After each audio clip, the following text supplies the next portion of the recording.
Assalamualaikum warahmatullahi wabarakatuh. Perkenalkan kami dari kelompok 4 yang beranggotakan Fadila Amelia dan Yanti Widuri Tamara. Kali ini kami akan membahas materi tentang online relationship. Materi pertama akan saya jelaskan sendiri. Sebelum kita berlanjut kepada materi-materi selanjutnya, kita akan membahas dulu tentang penelitian hubungan online. Awal penelitian hubungan online bermula dari gagasan hubungan romantis secara online.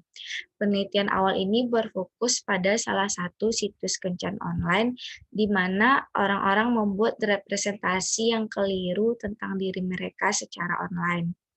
Selain itu, penelitian ini juga fokus pada bahaya bertemu seseorang yang kita kenal secara online. Bahaya tersebut termasuk pencurian identitas, penipuan hubungan, di mana jika berhubungan secara online, orang-orang rentan ditipu dan dimanipulasi. Dan masih banyak lagi aspek-aspek kejahatan online lainnya. Selanjutnya, dewasa ini individu dapat menggunakan situs dan aplikasi kencan online untuk mencari pasangan dengan tujuan agar mereka dapat memindahkan hubungan tersebut ke offline. Nah, ada banyak perdebatan apakah cara ini adalah proses yang lebih mudah karena sesuai dengan gaya hidup sekarang, ataukah cara yang beresiko karena orang sama sekali berbeda jika dilihat secara online. Selanjutnya, penelitian ini juga menunjukkan bahwa orang-orang yang menggunakan situs kencan online sadar akan potensi bahayanya, tetapi masih saja mereka lakukan. Materi selanjutnya yaitu, apakah semua hubungan online itu sama?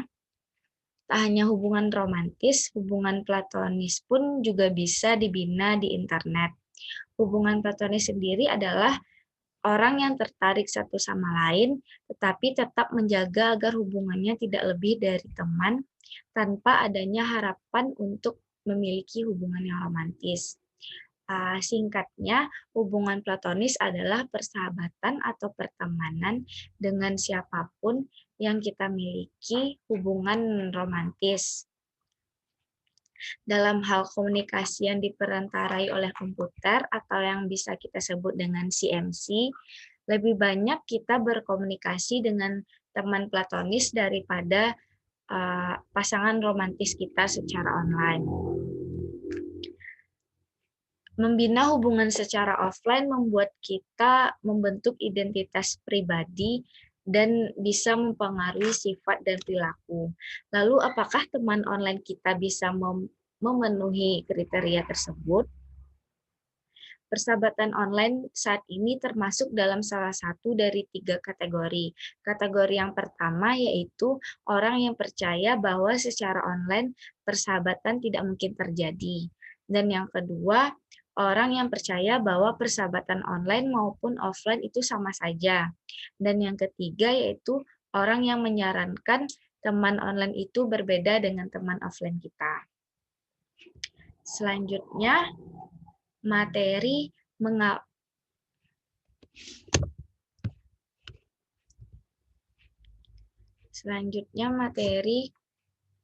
seberapa nyata teman online tersebut. Persahabatan di masa lalu diartikan sebagai 3 komponen utama, yaitu yang pertama menghargai timbal balik, kesediaan membantu satu sama lain, dan partisipasi dalam suatu kegiatan. Nah, tidak adanya ruang fisik yang tersedia saat online, persahabatan yang dibina secara online tidak bisa diklasifikasikan sebagai persahabatan sejati, karena begitu banyak hambatan untuk pertemuan yang dilakukan secara online. Dan begitu banyak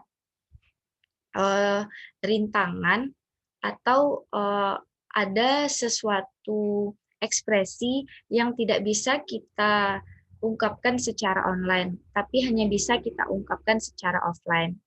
Sedangkan ungkapan secara online kita masih mempertimbangkannya dengan hati-hati, karena kita lebih cenderung memperlihatkan diri kita yang ideal daripada diri kita yang sebenarnya di online. Nah, waktu berkomunikasi secara online sesungguhnya juga dapat memperkuat hubungan offline. Begitu pula untuk orang-orang yang pemalu atau memiliki kecemasan secara sosial, mungkin bisa mengurangi kecemasan tersebut saat menggunakan CMC atau menggunakan internet. Maka dapat kita tarik kesimpulan bahwa hubungan online atau hubungan yang diperantarai dengan internet itu memiliki sisi negatif dan positif bagi setiap individu. Selanjutnya, modal sosial dan jaringan sosial. Situs di jaring sosial sebenarnya dapat memberikan peluang untuk meningkatkan hubungan offline. Jejaring sosial seperti yang kita kenal yaitu Facebook dapat digunakan sebagai tempat yang ideal untuk penguatan hubungan yang lemah dan menambah modal sosial. Facebook dengan mudah memberikan tempat untuk berkomunikasi dengan orang lain. Selain itu, Facebook juga digunakan untuk memelihara dan menyeriuskan hubungan offline atau untuk orang-orang yang mempunyai kelemahan dalam membina ikatan offline, seperti orang yang pemalu tadi. Selanjutnya, hambatan digital. Hubungan offline maupun online sama-sama memiliki hambatan. Beberapa di antaranya seperti jarak yang merupakan halangan hubungan offline, tetapi bisa diatasi dengan komunikasi online. Hambatan tersebut ada dua, yang pertama jarak dan sinkronisasi. Baiklah, saya akan menjelaskan dulu tentang jarak. Jarak diartikan sebagai jenis ruang antara suatu individu atau lebih. Jarak bisa dibagi dua, yaitu jarak fisik dan jarak emosional. Jarak fisik memberikan arti yaitu ruang geografis yang nyata antara individu, sedangkan jarak emosional mengacu pada tingkat keintiman, perasaan terhubung secara emosional, dan keterlibatan antara dua individu. Jarak emosional sering dianggap sebagai faktor kerusakan hubungan. Jarak fisik juga dianggap sebagai faktor utama dalam pembentukan dan pemeliharaan hubungan. Tetapi CMC atau hubungan internet ini dapat mendekatkan dua orang dan digunakan untuk menciptakan kedekatan emosional antara dua individu. Dengan begitu, CMC bisa membuat orang merasa saling terhubung dan menciptakan kedekatan fisik yang tidak nyata. Dapat kita tarik kesimpulan bahwa walaupun kita dalam jarak yang jauh dengan seseorang, tetapi CMC atau internet bisa menghubungkan kita dengan orang tersebut. Hambatan selanjutnya yaitu sinkronisasi. Sinkronisasi merupakan sebuah atribut yang membedakan komunikasi online. Sinkronisasi terdapat dua jenis. Yang pertama yaitu sinkron, yaitu sebuah komunikasi yang dilakukan tanpa adanya penundaan waktu antara pengirim pesan dan penerima pesan. Seperti contohnya itu video call. Yang kedua ada asinkron, yaitu media komunikasi di mana penerima pesan dapat menunda waktu untuk menanggapi pesan yang disampaikan oleh si pengirim pesan. Contoh dari asinkron itu yaitu email atau chat WhatsApp atau Telegram atau yang lainnya. Manfaat yang dapat diperoleh dari komunikasi sinkron yaitu dapat mengatasi zona waktu yang berbeda atau jarak yang jauh. Sedangkan manfaat yang dapat kita peroleh dari asinkron, setiap orang dapat beristirahat dari media online tanpa mengganggu aktivitasnya, di mana penerima pesan dapat membalas pesan kapan saja. Mungkin itu materi dari saya. Materi selanjutnya akan dijelaskan oleh teman saya, Fadila Amelia. Kepada Fadila Amelia, dipersilahkan. Baiklah, saya akan menjelaskan mengenai hubungan romantis online. Hubungan romantis online ini, menurut Maslow, merupakan salah satu kebutuhan manusia yang paling mendasar. Kebutuhan untuk memiliki ini dapat dipenuhi dengan membentuk ikatan sosial dan menjalin komunikasi secara positif. Teknologi komunikasi saat ini menjadi alat yang penting dalam menjalin komunikasi dan menjaga hubungan setiap orang yang telah saling mengenal ataupun membentuk hubungan dekat dengan orang baru. Beberapa teori menjelaskan tentang bagaimana hubungan online dapat terbentuk. Yang pertama yaitu keakraban. Menurut Hamburger, persahabatan akan lebih baik dijalin dengan orang-orang dekat secara fisik atau melakukan kontak fisik secara teratur.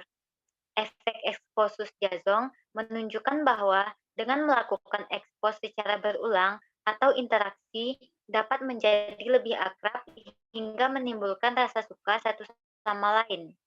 Walaupun rasa suka tidak mengarahkan pada hubungan romantis, namun hal tersebut menjadi salah satu poin penting dalam sebuah hubungan platonis. Menurut Gosal, orang yang sering merespon dalam CMC atau media online akan terlihat lebih menarik oleh pasangannya karena mereka merasa bahwa pasangan hadir dalam kehidupannya. Dalam mencari pasangan romantis secara online, seseorang akan mempertimbangkan juga jarak fisik secara offline.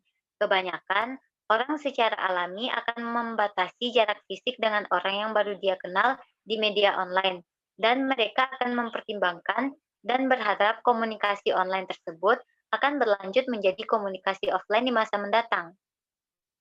Hubungan romantis dalam berbagai bentuk dan ada karena banyak alasan.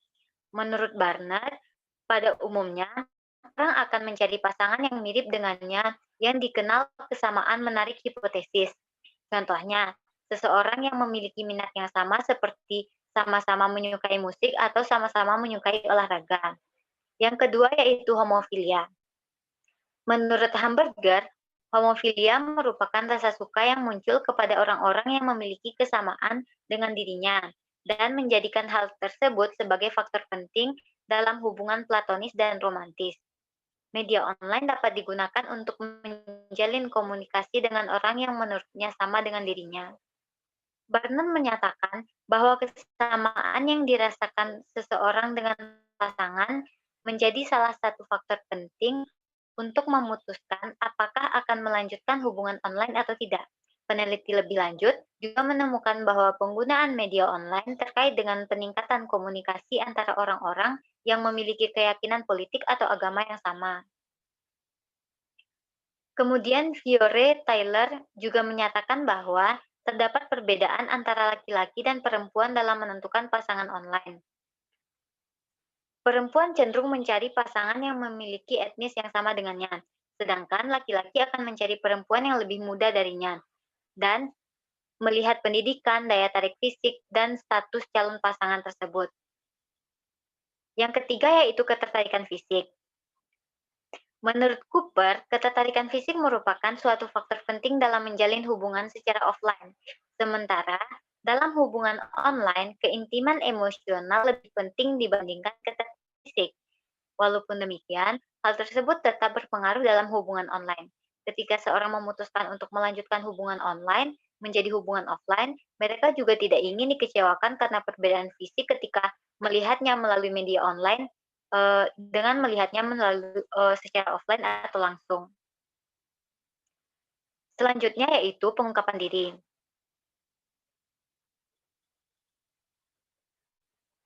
Menurut Cosby, pengungkapan diri merupakan berbagai informasi terkait diri sendiri dengan seseorang ataupun sekelompok orang. Pengungkapan diri ditunjukkan secara online maupun offline yang berawal dari informasi nama, usia, kemudian berlanjut memberi informasi yang lebih rinci. Hal tersebut merupakan proses bertahap secara timbal balik yang menjadi dasar untuk menjalin hubungan offline. Schwartz, Gallagher, dan Rodriguez menunjukkan bahwa pada penelitian terbaru dibuktikan bahwa pengungkapan diri juga bisa terjadi melalui media online. Berbagai faktor yang mempengaruhi kesediaan seseorang untuk mengungkapkan diri termasuk keyakinan seseorang. Pengungkapan diri dapat berupa informasi langsung atau relasional. Perasaan relasional yaitu menyatakan bagaimana perasaannya kepada pasangan dan memberikan kesempatan kepada pasangan untuk berpendapat dan menyampaikan perasaannya terhadap pasangannya tersebut. Tinjauan singkat mengenai pengungkapan diri menunjukkan bahwa Terjadi perbedaan mengenai hal apa saja yang dibagikan seseorang tentang diri mereka dan bagaimana melakukan secara online. Seperti seseorang yang sangat pemalu di dunia offline, menjadi seseorang yang sangat baik dalam mengungkapkan diri mereka melalui media online. Penelitian mengenai peran pengungkapan diri secara online dalam penciptaan dan pemeliharaan hubungan memberikan hasil yang bervariasi. Namun, secara umum pengungkapan diri berperan dalam menjalin hubungan online. Materi selanjutnya yaitu naik turunnya kisah cinta online. Menurut Carter dan Bookwalter, sebuah penelitian empiris menunjukkan bahwa tingkat kepuasan pernikahan pasangan online yang bertemu melalui media online lebih tinggi dibandingkan pasangan yang bertemu dengan cara lain.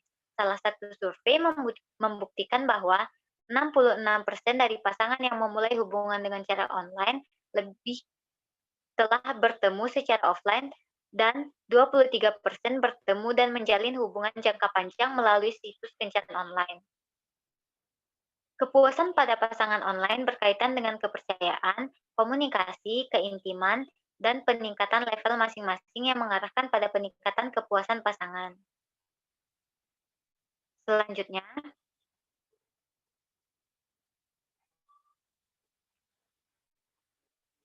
Stanford dan Canary menyatakan terdapat 5 hal yang telah terbukti membantu menjaga hubungan dari dunia online menjadi dunia offline. Di antaranya yang pertama yaitu bersikap positif dan selalu ceria, yang kedua bersikap terbuka dan mengungkapkan diri dan mendiskusikan hubungan, yang ketiga yaitu jaminan dengan menekankan komitmen, cinta, dan kesetiaan, yang keempat membagi tugas dengan pasangan, dan terakhir jaringan, yaitu mengisi waktu dengan teman atau kenalan.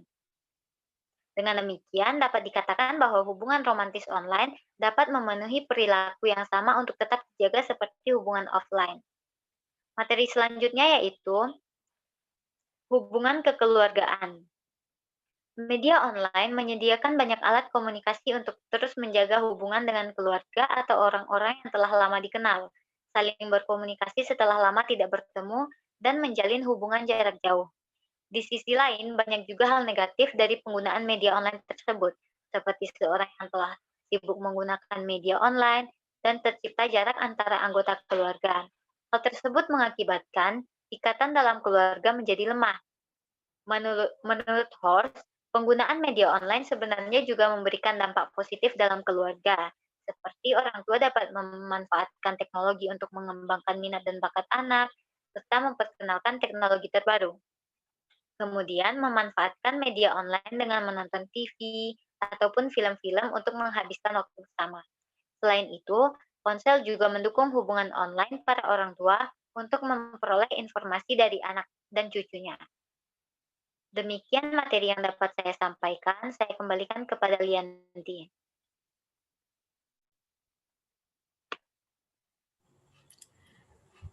Terima kasih kepada Fadilah. Mungkin itu saja materi yang bisa saya sampaikan dan teman saya sampaikan. Semoga teman-teman bisa mengambil pelajaran dari materi yang kami sampaikan tadi. Jika ada salah kata kami mohon maaf. Assalamualaikum warahmatullahi wabarakatuh.